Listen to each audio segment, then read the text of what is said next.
it's Alyssa from Holistic Angels here to do our weekly energy card reading. This week I thought we'd try something different. Instead of doing our usual 3-card spread and then I pick a bonus card, I thought what we'd do is we'd use the tarot cards this week. I think we used them last week. They are the Archangel Power Tarot cards by Doreen, Virtue and Radleigh, Valentine. But we have just had that intense full moon in Leo. Did you guys sense that as well? It was so strong, especially a few days before. For me personally, I felt its presence really strongly. I feel that that energy is going to last for all of this week at least. And so because these cards do have the lion on the front of the deck, I thought it's a sign to use them. Leo's got me feeling a bit more spontaneous as well, so I'm going to do the more of a tarot spread, a 5-card tarot spread. If you did struggle with the intensity of this full moon, then I have created, it was a Archangel Haniel, meditation, just to balance your chakras, to get just everything back in place, everything back in order, to help you release that which no longer serves you. It's a completely free meditation that you can watch here on YouTube. So if you haven't seen it before, or even if you have, feel free to check that out again. So I'm going to pull 5 cards this week. I'm not going to say it's for like Monday or Tuesday or anything like that. This is how spontaneous Leo has got me feeling. I am a Sagittarius, so I'm a sister fire sign, so maybe that's part of the reason. Or maybe we just all feel that way. I don't know. Let me know if you're feeling a bit spontaneous this week as well. So we've got 3 cards now. I shuffle the tarot cards like this, just as I would an oracle card. But there are many different ways you could shuffle tarot cards. Sometimes I use a pendulum to pick the cards, which is awesome. I love doing it that way, but for the sake of these videos, I've shuffled them in this respect. So, the first card that comes up for us is the 2. It's a major arcana card, and it is the High Priestess represented by Archangel Haniel. So this is very apt considering we've just had that intense full moon in Leo. It says, powerful psychic insights, reflection and meditation that provides valuable information. Be at peace. This is the card of being at peace. We've spoken before about the High Priestess being this oracle.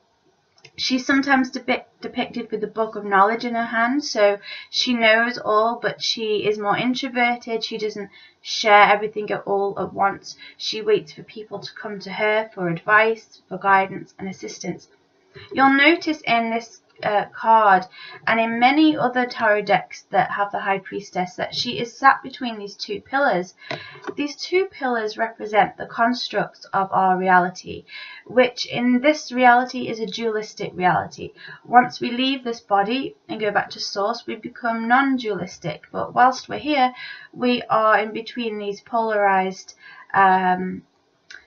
these polarized constructs. So for example, you have good and bad, right and wrong, left and right, up and down, on and off. Okay, they are opposites. The High Priestess will always be sat in the middle. She is depolarized as she can be while she's still in her physical body. We are asked to have this same thing about us, not to get too pushed or pulled to the left or the right, or the, and I'm not just talking in terms of politics, I'm just talking in terms of life. Don't get too polarized, because it really won't help you. It doesn't help anyone to be polarized like that. You give your power over to whoever is in charge of that pull. So if you've got someone on this side saying, put the switch on, the switch must be on, and you've got someone over this side saying the switch must be off, and you are pulled to one side or the other more, you are giving your power over to the person who's suggesting that. So do you see how important it is to not do that? Because you want to use your power for yourself, for your family, for your wider circle, for the greater good of the world. And it sounds like quite a big, intense thing, but it is a major arcana card, and so it is. That is what it is suggesting this week. The second card that comes up is also a major arcana card. It's card 11 and it's strength, and it's represented by the lion. It's also represented by Archangel Haniel, who is the archangel who oversees our financial realms, our material realm, anything to do with environmental issues or animals specifically. It says strength and grace through kindness, self-confidence and forgiveness. So these are the attributes that you have this week. You have this strength through your grace, through your kindness, through your self-confidence and forgiveness. And what this card is saying is, it's like you've been through a time of maybe upheaval, but usually more often than not, it's more like you're coming to the end of a project and you're getting a bit fed up with it. Okay, you're kind of losing your tether with it. You're like, oh, when am I gonna get to where I want to be? But usually it's just before we give up that our manifestation happens. Now, I'm not suggesting that you give up to speed up that process, but what I'm saying is you have to muster that inner strength within you right now and just carry on going. You know, the sun will be shining before you know it. There'll be a light at the end of that tunnel before you know it. Just keep going. Well, the next card is perfect because it's a 6 of Michael, and it does say there is a light at the end of the tunnel. Breathe a sigh of relief and make new plans, relocation or travel. So in the 6 of Michael, you have this boat moving away from the storm. This is a wonderful card because it's not all action, go, go, go. It's not like you're not going to get stressed, but at the same time, the storm is in the distance now. So it's like that. It is the calm just after the storm, not the calm before the storm. It's sailing away from those worries. It's sailing away from, it's like your ship's coming in, right? And you're just having that breather, that sigh of relief, that you know that there is some light at the end of it all now. And Archangel Michael is helping with that. Even if there is relocation or travel, it isn't going to be hectic. It's going to be something that you feel very confident and comfortable with, and that something that you've been looking forward to. The end, oh sorry, we're not at the end yet. We've got one card before the end. It's the Page of Raphael. Raphael is representative of our emotions, usually water. So if you're a water sign, this is definitely more you guys. It talks about the fact that you'll be gentle, loving, dreamy and open-hearted this week. It also says that there is a new emotional situation, messages regarding relationships or social invitations, great intuitive insights. It is Valentine's week, so we want to be having that self-love. You might be very open-hearted and people are going to find that very attractive. People know when you have gotten over an ex or something. I'm going to just put it that bluntly. It is, you can see it. If you want to bring another intuitive person into your life and create that partnership, and they are completely ready within themselves to meet someone, they will be able to read if you are ready or not. If you are over any past wounds, it doesn't mean that you have to be completely over something. It just means that you're ready to love again, that you're not still thinking about your exes or texting them or anything like that. Are you ready to meet somebody new? If yes, then your heart is going to be open to that. You've done some inner work and people are going to be attracted to it. If not, though, it's okay. You're just going to take some more time for self-love and working on yourself. It's okay to be single. Stop worrying about, oh, I'm single, oh no, like it doesn't matter, right? It also says there is a new emotional situation. I always like to think of this sentence meaning that something new that hasn't happened to you before comes into your life. So it could be that you have a child, or a child comes into your life in some way, or, you know, I'm trying to think of it. It's an emotional situation that you haven't experienced before, and that rules out quite a lot of things, because by the time we reach, you know, especially our teenage years, we have experienced such a wide range of emotion. So this new emotion, it has to be something that you haven't felt before, or it could be something that you haven't felt for a while. So if you haven't felt that happy, joyful energy for a while, this card could mean that that is coming into your life. But you know, if you are single and you get invited to a speed dating, or, you know, a ball, a Valentine's Day ball, or, you know, even if you're in a relationship, maybe you should just go. It could be fun. But just have that gentle, loving, flirty attitude as well this week. Don't take it too seriously. You don't have to settle for the first person that you meet. You can just, you know, just have fun.